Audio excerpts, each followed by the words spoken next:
objective 2 here, which is understanding the electrical properties of the heart and really getting into the functionality of the heart, the conduction system, our heartbeat, right? How is that generated?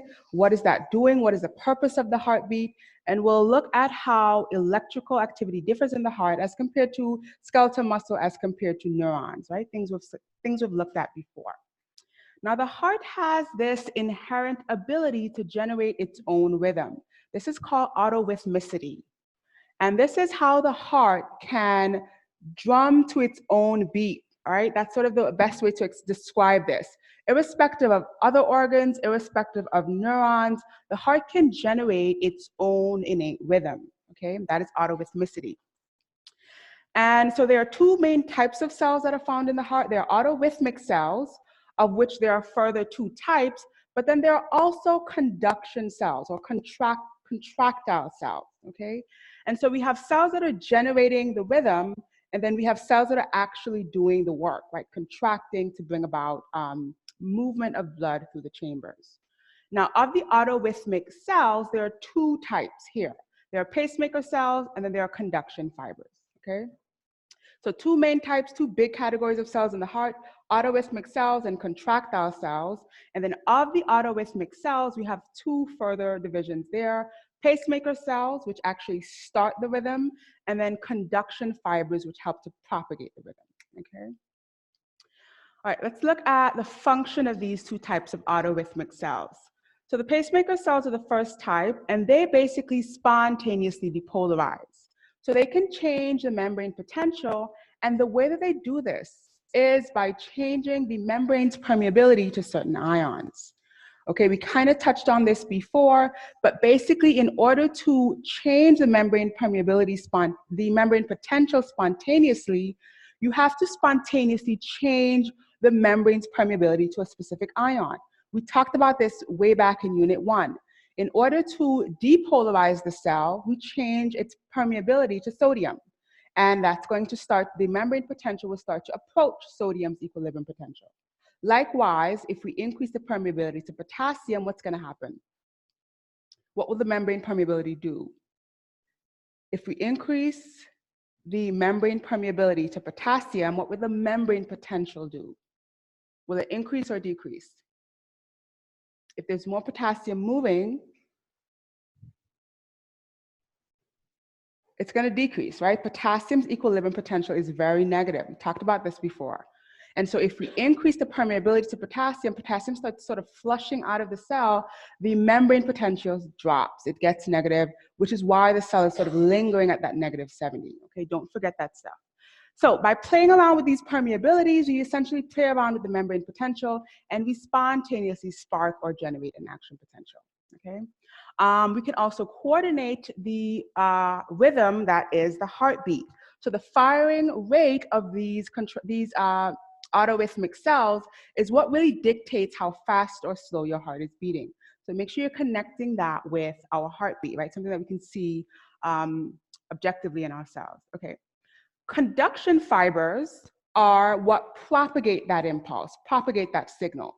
So the pacemaker cells are generating the signal by spontaneously depolarizing, and then these conduction fibers help to send that signal out to the other non-autorhythmic cells, those other contractile cells of the heart that are actually doing the work, okay?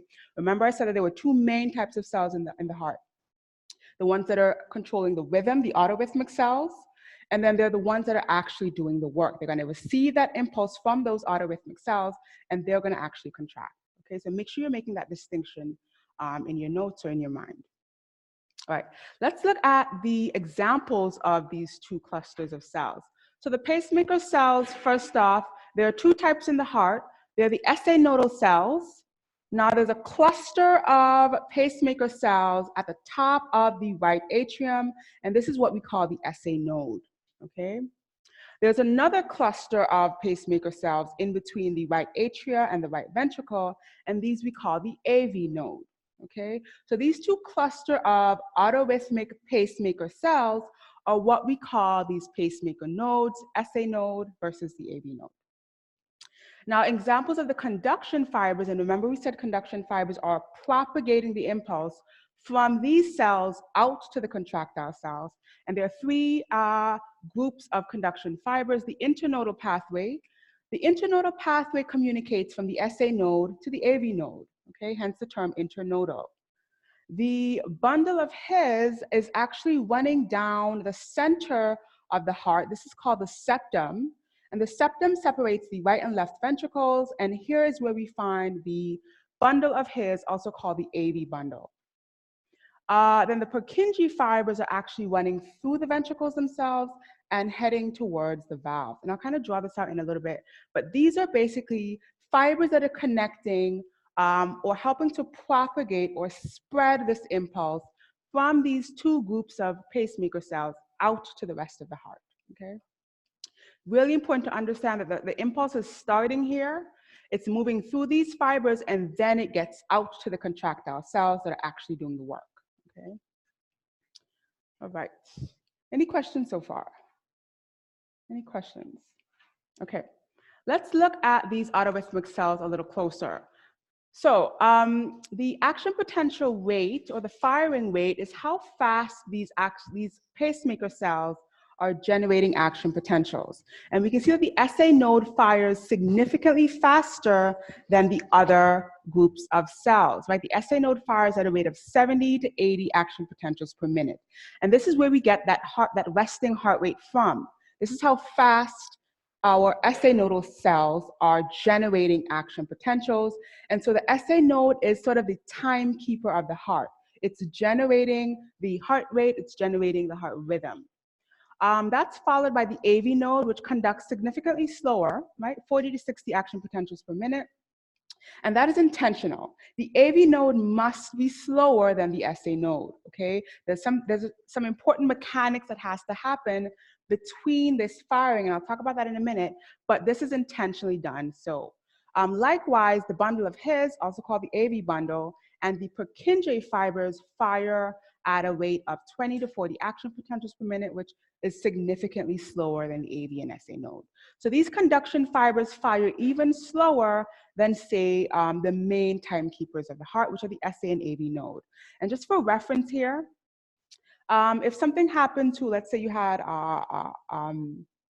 some sort of coronary issue or a stroke or some type of interruption of blood flow in the heart, and you lost the SA node, you would rely on your AV node, okay? People who have these sort of sinus rhythms and arrhythmias, they rely on their AV node, okay? Or they can rely on an artificial pacemaker, which is inserted into the heart and it mimics the SA node.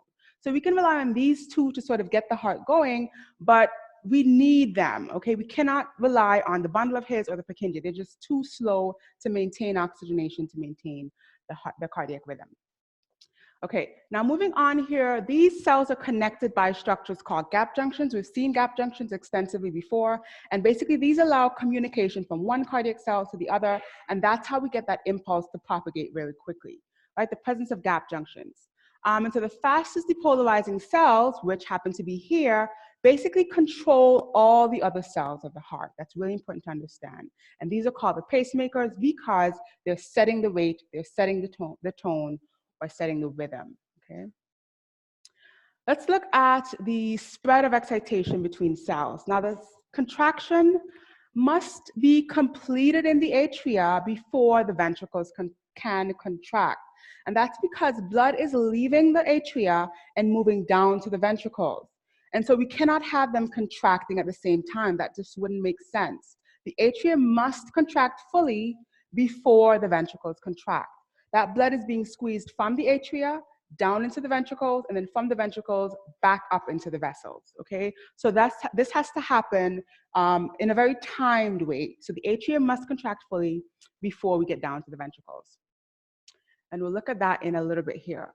Now the coordination happens at the intercalated disc, and the intercalated disc represents the junction between two cardiac cells, two cardiac myocytes. So it's a junction between two cells, and there are two important structures that are found here.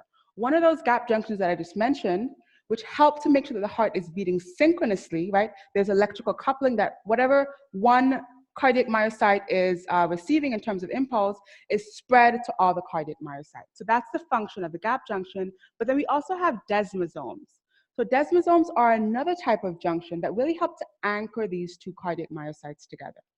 Now, the heart undergoes continuous stress, right? It's always beating 24/7.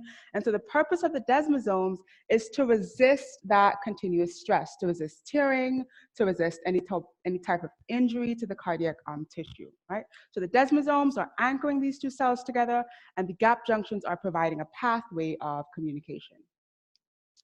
Okay, and let's just look at that a little bit closer here. All right, then we'll get to that.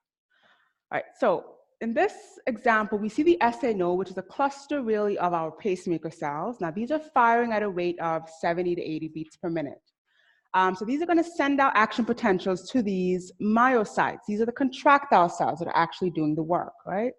And so we can see that in between two of these cardiac myocytes, so this being an individual cell, this being another individual cell, this junction that anchors them together is called the intercalated disc. And on looking at cardiac tissue, we can actually see this intercalated disc, right, on a gross inspection or histological inspection of cardiac tissue. Now, what's happening at the intercalated disc? If you look even closer, we can see those two structures that I just mentioned. The desmosomes, as you can see here, they're anchoring one cell to the other, preventing tearing or shearing or ripping of the cardiac tissue. And then the gap junctions. We can see that the electrical impulses that are being propagated here are moving from one cell to the neighboring myocyte simply using the gap junction as a pathway, okay? So really important to understand what the intercalated disc represents and what's happening here because of the two structures that are present there.